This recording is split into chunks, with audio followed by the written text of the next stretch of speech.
Hi hello ನಮಸ್ಕಾರ ಸ್ನೇಹಿತರೆ. G Kannada ವಾಹಿನಿಯಲ್ಲಿ ಪ್ರಸಾರವಾಗುತ್ತಿರುವ ಮತ್ತು ಜನಪ್ರಿಯ ಧಾರಾವಾಹಿಯಾದ ಅಣ್ಣಯ್ಯ ಧಾರಾವಾಹಿ ಇಂದಿನ ಸಂಚಿಕೆಯಲ್ಲಿ ಏನಾಗುತ್ತಿದೆ ಅಂತ ನೋಡಿಕೊಂಡು ಬರೋಣ ಬನ್ನಿ. ಅದಕ್ಕಿಂತ ಮುಂಚೆ ನಮ್ಮ ಅಭಿ ಸೀರಿಯಲ್ ಅಪ್ಡೇಟ್ ಚಾನೆಲ್ಗೆ ಯಾರು ಸಬ್ಸ್ಕ್ರೈಬ್ ಮಾಡಿಕೊಂಡಿಲ್ಲ ಬೇಗನೆ ಸಬ್ಸ್ಕ್ರೈಬ್ ಮಾಡಿಕೊಳ್ಳಿ. ಗುಡ್ಡದ ಬಳಿ ಕರೆದೊಯ್ದು ಪಾರ್ವತಿ ತನ್ನ ಪ್ರೀತಿ ವಿಚಾರವನ್ನು ಶಿವ ಬಳಿ ಹೇಳಿಕೊಳ್ಳುತ್ತಾಳೆ. ಆದರೆ ಶಿವು ತಮಾಷೆ ಮಾಡುತ್ತಾನೆ. ಇದರಿಂದ ಬೇಸರಗೊಂಡ ಪಾರು ದೇವಸ್ಥಾನದ ಕಲ್ಯಾಣಿಗೆ ಹಾರುತ್ತಾಳೆ. ಅವಳನ್ನು ಶಿವು ಕಾಪಾಡುತ್ತಾನೆ. ಪಾರು ನಿಜವಾಗಲೂ ನನ್ನನ್ನು ಪ್ರೀತಿಸುತ್ತಿದ್ದಾಳೆ ಎಂದು ತಿಳಿದು ಶಾಕ್ ಆಗುತ್ತಾನೆ. ಮೌನಕ್ಕೆ ಜಾರುವ ಶಿವು ದಿಟ್ಟವಾ ಪಾರು ಎಂಬ ಪದ ಬಿಟ್ಟರೆ ಮತ್ತೇನು ಮಾತನಾಡುವುದಿಲ್ಲ. ಶಿವುಗೆ ಮತ್ತೊಮ್ಮೆ ನಿಮ್ಮ ಪ್ರೀತಿಯನ್ನು ಹೇಳಿಕೊಳ್ಳಿ, ಆಗ ಅಣ್ಣ ಸರಿಯಾಗುತ್ತಾನೆ ಎಂದು ಅಂಗಡಿ ಸಹಾಯಕರು ಪಾರುಗೆ ಐಡಿಯಾ ಕೊಡುತ್ತಾರೆ. ಅದು ಒಳ್ಳೆಯ ಉಪಾಯ ಎಂದುಕೊಳ್ಳುವ ಪಾರು, ಹೌದು ನಾಳೆ ಮತ್ತೊಮ್ಮೆ ಮಾವನನ್ನು ಬೇರೆ ಕಡೆ ಹೋಗಿ ಪ್ರಪೋಸ್ ಮಾಡುತ್ತೇನೆ, ನಾವು ವಾಪಸ್ ಬರುವಾಗ ಒಳ್ಳೆಯ ಪ್ರೇಮಿಗಳಾಗಿ ಬರುತ್ತೇವೆ ಎಂದು ಹೇಳುತ್ತಾಳೆ. ಅಣ್ಣ ಅತ್ತಿಗೆ ಒಂದಾದರೆ ಸಾಕು ಎಂದು ಪಾರು ನಾದನಿಯರು ಖುಷಿ ಪಡುತ್ತಾರೆ.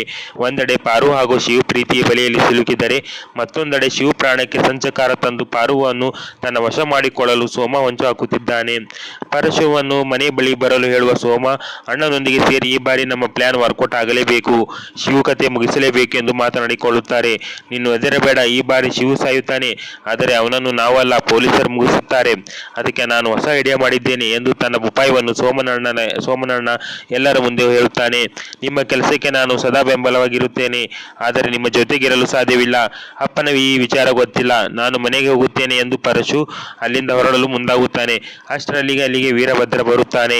ಶಿವು ಕತೆ ಮುಗಿಸಲು ನಾವು 4 ಜನ ಸಾಕು, ನೀವು ಏನೇ ಮಾಡಿದರೂ ನಾನು ಜೊತೆಯಾಗಿರುತ್ತೇನೆ.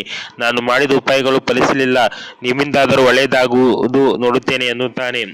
ಈ ಮಾತು ಕೇಳಿ ಪರಶು, ಸೋಮು ಹಾಗೂ ಅವರ ಅಣ್ಣ ಖುಷಿಯಾಗಿರುತ್ತಾರೆ. ಮತ್ತೊಂದೆಡೆ ರಶ್ಮಿ ಗಂಡನ ಮನೆಯವರಿಗೆ ಊಟ ಬಡಿಸುವಾಗ ನೀನು ಊಟಕ್ಕೆ ಕುಳಿತುಕೋ ಎಂದ ಮಾವ ಹೇಳುತ್ತಾರೆ. ಆದರೆ ಅವಳ ಅತ್ತೆ ಲೀಲಾಗೆ ರಶ್ಮಿಯನ್ನು ಕಂಡರೆ ಆಗುವುದಿಲ್ಲ. ರಶ್ಮಿ ಆಗಲೇ ಊಟ ಮಾಡಿದಳು, ಬಹುಶಃ ಹಸಿವು ಆಗಿ ಎನ್ನುತ್ತಿದ್ದಳು, ಅದಕ್ಕೆ ಅಡುಗೆ ಮುಗಿಯುತ್ತಿದ್ದಂತೆ ಊಟ ಮಾಡಿದಳು ಎಂದು ಸುಳ್ಳು ಹೇಳುತ್ತಾಳೆ. ಅದನ್ನು ಕೇಳಿ ರಶ್ಮಿ ಬೇಸರ ವ್ಯಕ್ತಪಡಿಸುತ್ತಾಳೆ. ಬಹಳ ಹಸಿವಾಗುತ್ತಿದೆ, ಇವರಿಗೆ ಬಡಿಸಿ ನಾನು ಕೊಡೋಣ ಎಂದುಕೊಂಡಿದ್ದೆ, ಆದರೆ ಅತ್ತೆ ಹೀಗೆ ಏಕೆ ಹೇಳಿದರು ಎಂದು ನನಗೆಂದು ಯೋಚಿಸುತ್ತಾಳೆ.